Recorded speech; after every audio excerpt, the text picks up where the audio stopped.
Y les decía: el Hijo del Hombre tiene que sufrir mucho y ser rechazado por las autoridades judías, por los jefes de los sacerdotes y por los maestros de la ley. Lo condenarán a muerte, pero 3 días después resucitará.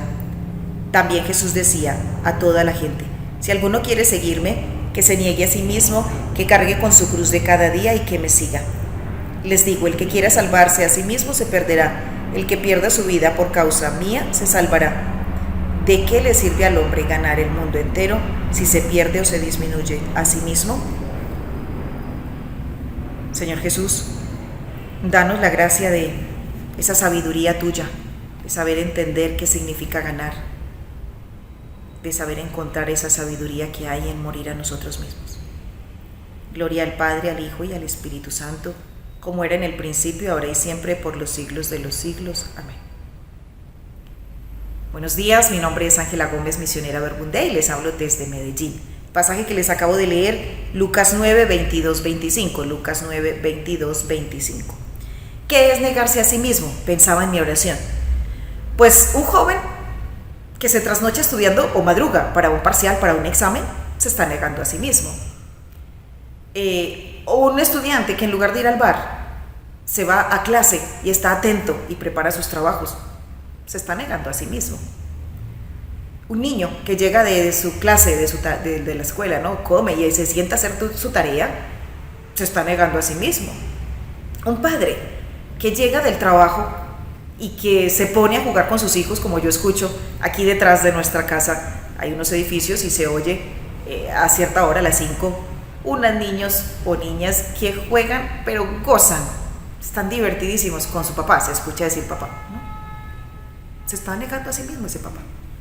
Una mamá que se levanta a las 3 de la mañana a darle de comer al bebé, o que le cambia el pañal, que huele a popó, y que sí, se está negando a sí mismo. O que se levanta a preparar los alimentos, se está negando a sí mismo. No es una cosa tan extraordinaria. Cuando una persona que tiene que atender público, por ejemplo, en una oficina, un restaurante, en fin, en distintos lugares, se encuentra con personas que le desbaratan la paciencia y sin embargo sigue atenta, lo atiende bien, lo escucha, ¿cierto? Le da todo lo que necesita. Se está negando a sí mismo, no solo es don de gente, se está negando a sí mismo.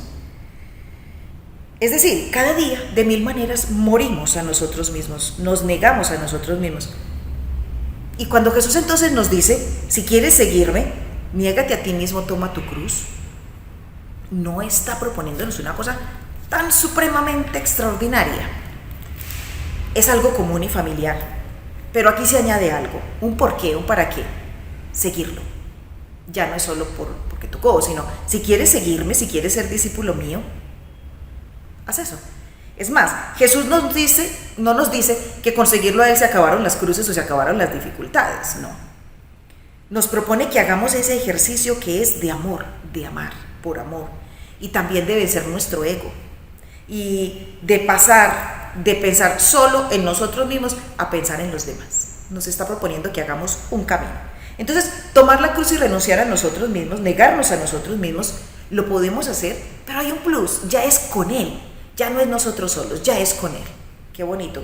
Y hacerlo no solo con Él, primera motivación, sino porque Él también lo hizo. Jesús se negó a sí mismo, tomó esa cruz, no era la suya, ahí sí que no era la suya, era la de nosotros. Tomó esa cruz y llegó hasta el final.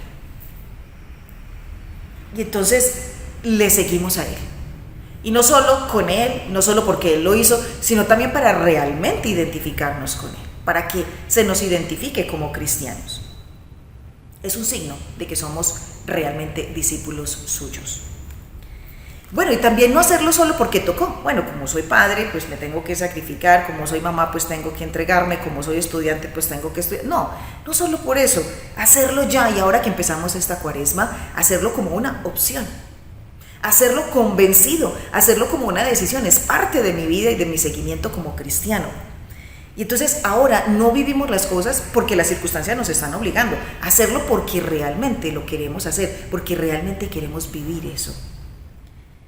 Y hacerlo así, como opción, y con Él, para que no nos cansemos, para que no nos quedemos vencidos cuando llegan las dificultades, para que incluso cuando llega la frustración, yo no me quede hundido, no nos quedemos hundidos.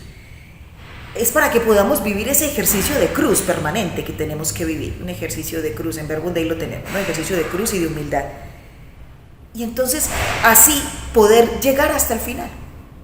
Y entonces tomar la cruz, tomar esa cruz que puede ser eso que es motivo de debilidad en mí, motivo de fragilidad, motivo de reconocer mi humanidad.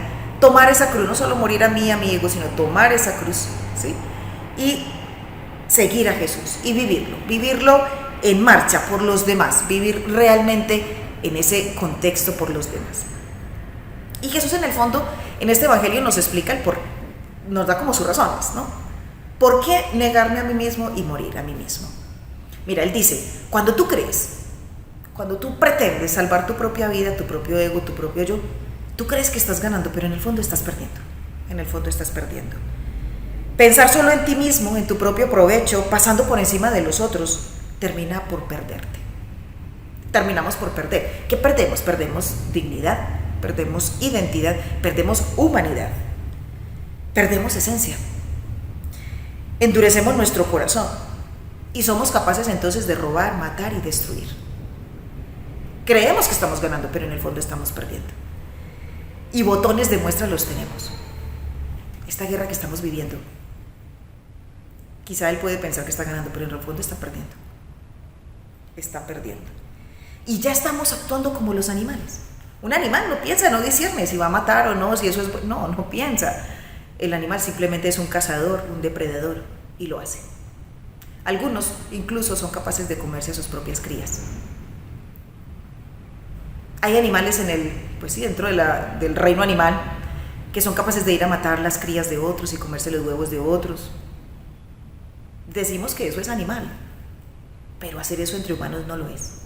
Entonces, cuando creemos que estamos ganando, en el fondo estamos perdiendo, y mucho, mucho. Y sí, hoy se celebra, yo no, pero muchos celebran que se puede matar legalmente, ¿cierto? Y todos entendemos muy bien qué significa eso en Colombia, que se puede matar legalmente.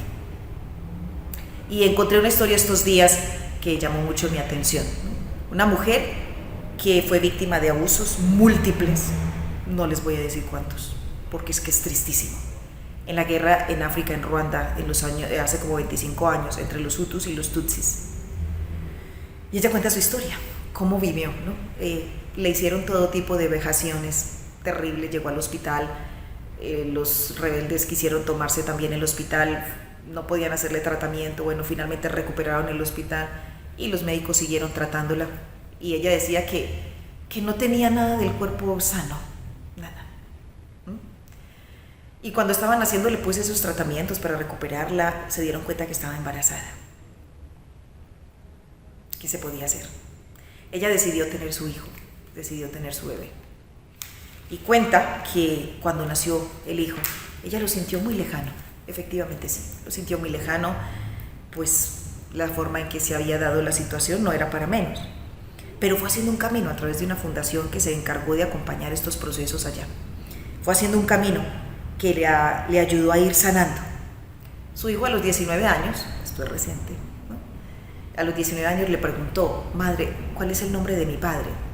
Porque ella siempre le había dicho que había fallecido en la guerra, una excusa válida, ¿no? Pero en donde él estaba estudiando le pidieron llenar unos formularios y entonces le dijeron nombre del padre. Entonces él fue a decirle a la madre, nombre del padre. La mamá le dijo, bueno, ya eres adulto, ahora ya te puedo contar las cosas como fueron. Y le contó la situación. El chico realmente lo recibió muy bien, cuenta ella, que lo recibió muy bien. Y él mismo cuenta, ahí en ese testimonio que están dando, cuenta que no le tiene rencor, que incluso perdonó a ese padre, que no sabemos quién es, lo perdonó y dice, pero a veces siento la necesidad cuando pasan dificultades de tener un padre cerca. O sea, todavía tiene nobleza en su corazón para decir eso. Y esta mujer entonces termina el testimonio diciendo, lo mejor que pude hacer en mi vida fue perdonar, y eso me dio a sanarme y a vivir feliz con mi hijo. Y ya le dice mi hijo. Qué bonito, ¿verdad? Entonces hace falta pasar del simple morir porque tocó al verdaderamente amar, aunque eso suponga morir a mí mismo. Y sí, amar supone morir. Y en la vida necesitamos morir y cargar con nuestra cruz. Y cuando en lugar de defender nuestra propia vida, defendemos la del otro, terminamos por salvar la nuestra. Ahí está esa mujer, ¿no? Contando eso. Entonces por eso Jesús nos pregunta, mira, ¿de qué te sirve tener la razón y ganar, según tú, ganar el mundo? Hay una canción que dice, ¿de qué sirve tener la razón si tú no estás? ¿De qué sirve nuestra propia comodidad si supuso la muerte de alguien? O sea, ¿cómo remediar un mal con otro mal? ¿No? Es tiempo de clarificar entonces nuestros pensamientos y nuestros criterios. ¿Son de discípulo, son de apóstol, son de cristiano, son de indiferente, son de acomodado, son de discípulo o son de tibio y mediocre? Son como los de Jesús y María. Pidámosle entonces a María, Madre, enséñanos a seguir a Jesús.